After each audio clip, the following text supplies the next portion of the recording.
بسم اللہ الرحمن الرحیم۔ کلاس پریپ 6 کے عزیز طلباء کرام، السلام علیکم ورحمۃ اللہ وبرکاتہ۔ بیٹا، گزشتہ چند دنوں سے ہم حروف سے متعلقہ قواعد پڑھ رہے ہیں اور الحمدللہ ہم اس سلسلے کے 3 قاعدے بخوبی پڑھ چکے ہیں اور عملی کتاب میں ان سے متعلقہ کام بھی مکمل کر چکے ہیں۔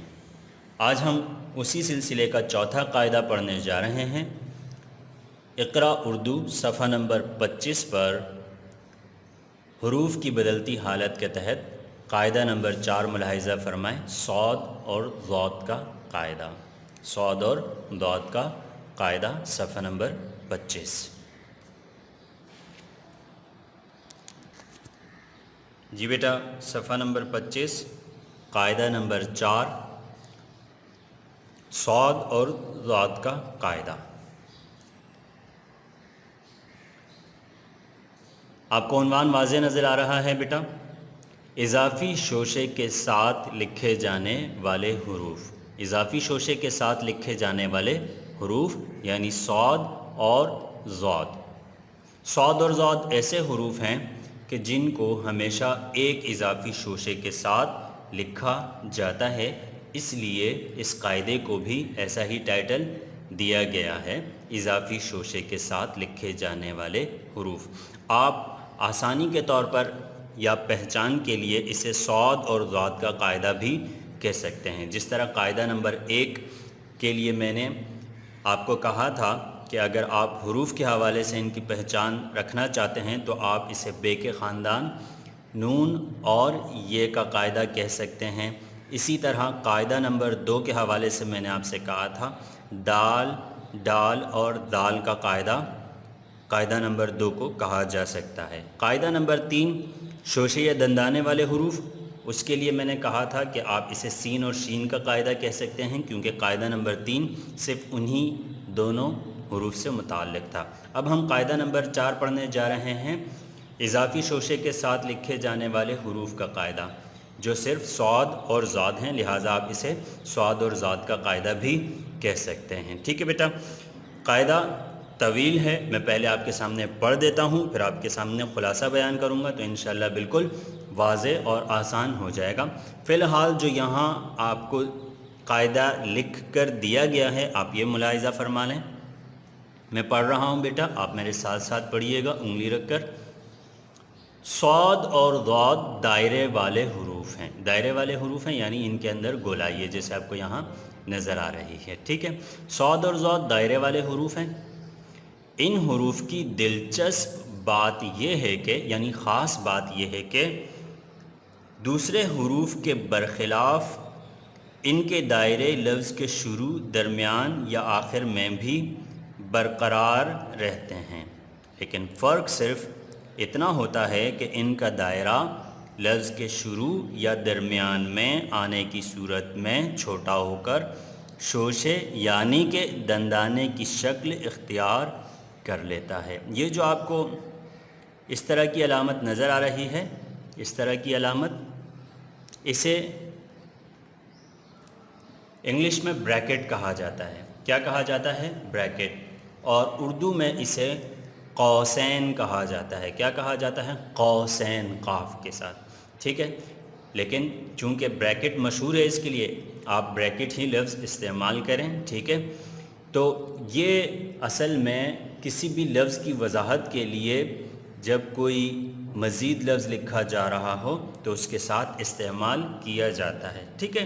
تو شوشے یعنی کہ دندانے کی شکل اختیار کر لیتا ہے۔ اس کو قوسین کو ہم یعنی کے ساتھ پڑھیں گے۔ ٹھیک ہے؟ جہاں کہیں بھی اس کا استعمال ہو اسے ہم یعنی کے ساتھ پڑھیں گے۔ یہ شوشہ یا دندانہ اس لیے بنایا جاتا ہے کہ لفظ میں ان کی مشابہت میم، فے یا قاف سے نہ ہو، یعنی اگر کسی لفظ کے درمیان میں صاد و ضاد آ جائیں اور اس کی جو پہچان ہے، جو شوشہ ہے، اگر وہ نہیں لکھا جائے گا تو ضاد اور فے دونوں کی شکل ایک جیسی ہو جائے گی۔ ٹھیک ہے بیٹا؟ اسی طرح صاد اور میم کی شکل ایک جیسی ہو جائے گی۔ مثال کے طور پر یہاں پر لفظ دیا گیا ہے فصل، ٹھیک ہے، اب میں اس کو اگر شوشے کے بغیر لکھوں تو یہ یوں ہو جائے گا، ٹھیک ہے۔ اسی طرح اگر میں فضل کو بغیر شوشے کے لکھوں تو اس کی شکل یوں ہو جائے گی۔ اس طرح یہ فضل کی بجائے دو فے کے ساتھ کوئی اور نیا لفظ لگ رہا ہے بظاہر، کیوں؟ کیونکہ جو ذات کی اصل علامت ہے، شوشے کی علامت، وہ اگر نہیں لکھی جائے تو پہچان مشکل ہو جائے گی۔ اب دیکھیے بیٹا، اب فضل واضح ہو گیا، ٹھیک ہے۔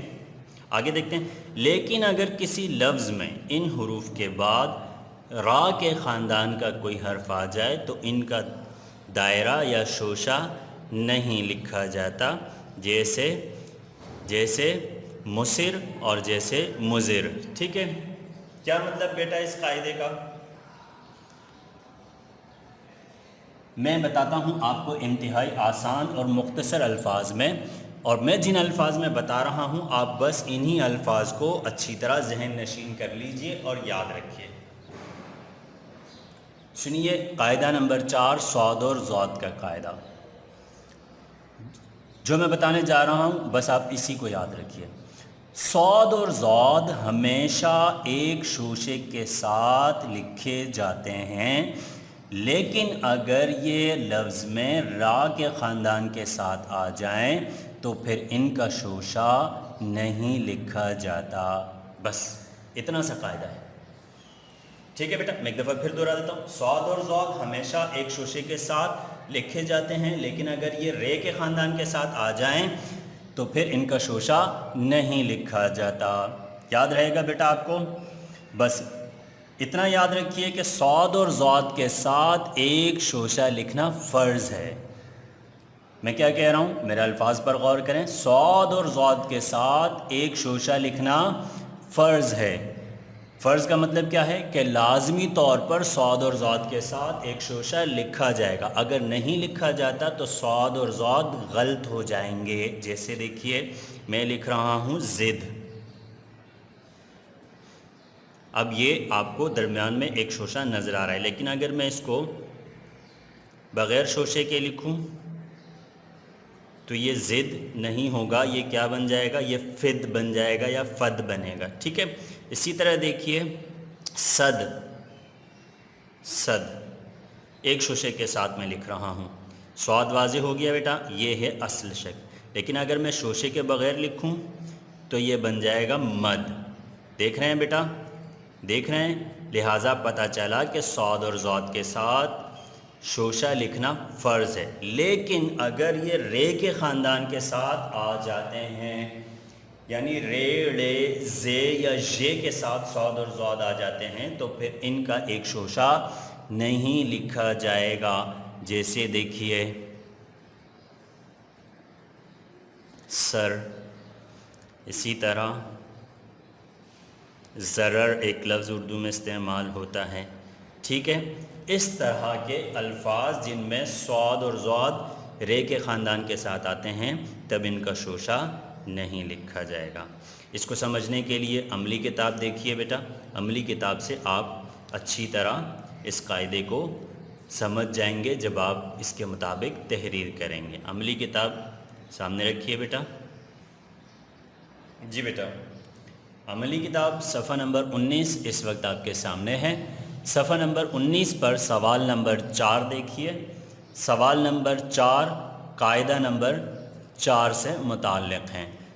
دیکھیے ذرا سوال نمبر 4، قاعدہ نمبر 4 کے مطابق مندرجہ ذیل حروف کو جوڑ کر لفظ بنائیے۔ طریقہ کار وہی ہے بیٹا، آپ نے قاعدے کو پہلے خوب اچھی طرح پڑھنا ہے، سمجھنا ہے اقرا اردو سے، اور پھر یہاں دیے گئے حروف کو آپ نے جوڑ کر قاعدے کے مطابق تحریر کرنا ہے، جو تفصیل آپ کو قاعدے میں بتائی گئی ہے اس کے مطابق۔ اب دیکھیے سب سے پہلا لفظ کیا ہے؟ فضیلت۔ کیا ہے؟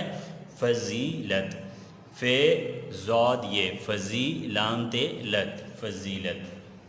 اب دیکھیے جیسے میں نے آپ کو بتایا صاد اور ضاد کے ساتھ ہمیشہ ایک شوشہ اضافی لکھا جاتا ہے۔ اب یہاں آپ کو ضاد کے بعد 2 شوشے نظر آ رہے ہیں، دیکھ رہے ہیں؟ تو پہلا شوشہ ضاد کا ہے اور دوسرا شوشہ یہ کا ہے، دیکھ رہے ہیں؟ آگے بڑھتے ہیں بیٹا۔ اب نمبر 4 دیکھیے، میم ضاد رے واو بے، ٹھیک ہے؟ ان حروف کو جوڑتے ہیں تو لفظ بنتا ہے مضروب، مضروب، ٹھیک ہے؟ مضروب ضرب زدہ یعنی جس کو مارا گیا ہو۔ اب دیکھیے یہاں پر ضاد کے بعد رے آ رہی ہے، لہٰذا اگر ہم اس کو شوشے کے ساتھ لکھیں گے تو غلط ہو جائے گا، دیکھ رہے ہیں؟ کیا ہو جائے گا؟ غلط ہو جائے گا۔ لہٰذا ہم ضاد کو بغیر شوشے کے لکھیں گے کیونکہ ضاد یہاں پر رے کے ساتھ آ رہا ہے، دیکھ رہے ہیں؟ دیکھ رہے ہیں بیٹا؟ اسی طرح یہاں دیکھیے صبر۔ اب صبر میں دیکھیے صاد کا استعمال کس کے ساتھ ہوا ہے؟ بے کے ساتھ، لہٰذا ہم لازمی طور پر یہاں پر شوشہ بنائیں گے، دیکھ رہے ہیں؟ دیکھ رہے ہیں؟ اچھا، آگے بڑھتے ہیں بیٹا۔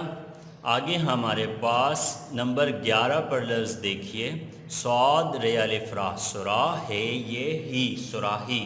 یہاں دیکھیے یہاں پر چونکہ صاد رے کے ساتھ آ رہا ہے لہٰذا ہم یہاں پر صاد کا لازمی شوشہ نہیں بنائیں گے، دیکھ رہے ہیں؟ ٹھیک ہے؟ یہی ہے قاعدہ نمبر 4 کی تفصیل، یعنی کہ صاد اور ضاد ہمیشہ ایک شوشے کے ساتھ لکھے جاتے ہیں، لیکن اگر یہ حروف رے کے خاندان کے ساتھ آ جائیں کسی لفظ میں تو پھر ان کا شوشہ نہیں بنایا جائے گا۔ بس یہ ہے آج کے قاعدے کی تفصیل۔ امید ہے کہ آپ اچھی طرح سمجھ گئے ہوں گے بیٹا۔ آپ آج صفحہ نمبر 19 عملی کتاب اسی قاعدے کے تحت مکمل کر لیں گے۔ انشاءاللہ آپ سے جلد ملاقات ہوگی۔ السلام علیکم ورحمۃ اللہ وبرکاتہ۔